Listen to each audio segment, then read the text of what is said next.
చూడండి ఎంత క్రిస్పీగా ఉన్నాయో. ఇట్లా టమాటో సాస్ వేసుకొని తింటే ఆహా, ఈవినింగ్ స్నాక్ అద్దరిపోతుంది.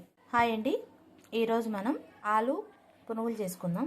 దానికి కావాల్సినవి: 1 కప్పు బియ్యపిండి తీసుకున్నాను, 1/2 కిలో ఆలు తీసుకున్నాను, 1 స్పూన్ పచ్చిమిర్చి తీసుకున్నాను సన్నగా తరిగినవి, 1.5 స్పూను సాల్ట్ వేసుకున్నాను, చిటికెడు అంటే పించ్ సోడా ఉప్పు వేసుకుంటున్నాను. వీటిని బాగా మెత్తగా ఆలు స్మాష్, ఉడకబెట్టిన ఆలు అండి, నేను ముందే ఉడకబెట్టుకున్నాను. అవి మెత్తగా అయ్యేలాగా బాగా కలిపేసుకోవాలి. ఇట్లా వాటర్ వేసుకొని మనం మంచిగా పునుగుల పిండి ఎలా వేసుకుంటామో అలా కలుపుకోవాలి. అదే జారులో కలుపుకొని ఇప్పుడు డీప్ ఫ్రైకి సరిపడా ఆయిల్ పెట్టుకుందాం. స్టవ్ వెలిగించుకొని పెట్టుకున్నాను, ఆల్రెడీ హీట్ అయింది.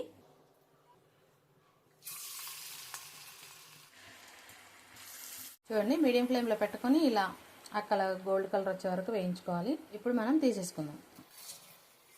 దీని కాంబినేషన్ టమాటో సాస్ వేసుకొని తింటే చాలా బాగుంటుందండి. ఒకసారి ట్రై చేయండి.